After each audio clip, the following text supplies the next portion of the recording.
Welcome to COD Mobile HQ. I'm your host DK Dynamite, and today we're going to be comparing the PDW 57 SMG from Call of Duty Mobile to the original from Black Ops 2. Now obviously the statistics of different weapons are measured a bit differently from Call of Duty Mobile to Black Ops 2, but we'll do our best to compare both of these weapons. So starting off with the PDW in Call of Duty Mobile, we have the statistics here with the damage being 90, an absolute machine. We then have the fire rate at 50, so not too bad. The accuracy is at 40, which is a bit crazy. The range isn't very good at 25, while the mobility is fairly good at 75. Now, when we compare that to the PDW here in Black Ops 2, obviously, when you have rapid fire on, it's going to throw your fire rate really off. So when you look at just the base weapon itself, the fire rate isn't that good, but as long as you hit your shots, you'll be just fine. But taking a look at the damage, it's about half. I believe there's 20 boxes here, and the damage fills up half of these boxes,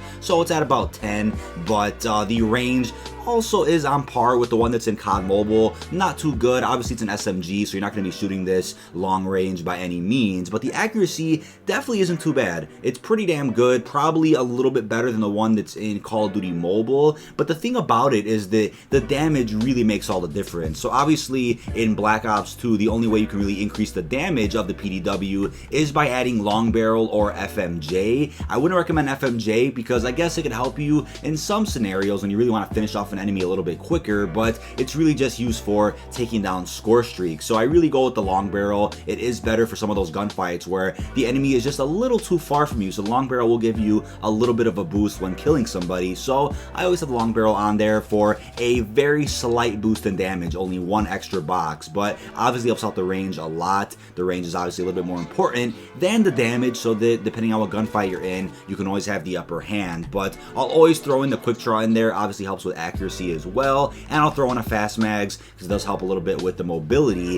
while you're using the actual SMG itself. But again, would not recommend rapid fire on the PDW from Black Ops 2. It's just a bit too much, really throws your accuracy off, and obviously the range as well. But when it comes to the PDW in Call of Duty Mobile, it's just a machine. The damage does all the work for you. You're usually not going to get in too many long range gunfights, so you could get lucky and shoot a couple bullets long range and get that kill because the damage is so high, but you're usually going to be in some close quarters combat while playing Call of Duty Mobile, so that's why the weapon itself is just that good. But the damage is obviously exponentially better than the damage we have for Black Ops 2, so this is an absolute machine compared to the original. And obviously when you put attachments on it, you'll be able to improve the low range, low accuracy, and even the low fire rate if you really need to. But honestly, fire rate doesn't make all the difference. As long as you hit your shots properly, the damage will do the work for you. But the mobility is also very good here at Call of Duty Mobile. It's actually some gameplay that I showed the other day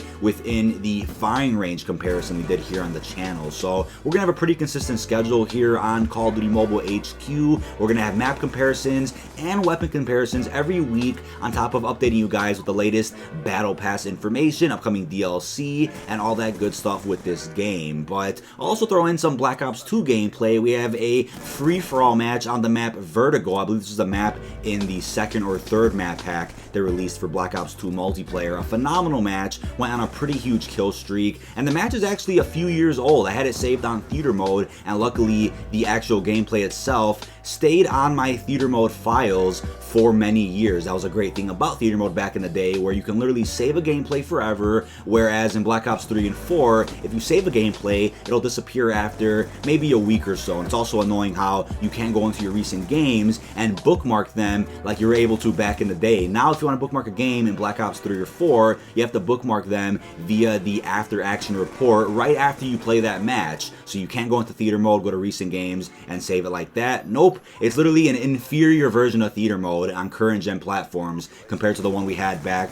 on last gen platforms, PS3, Xbox 360, and even older versions of PC.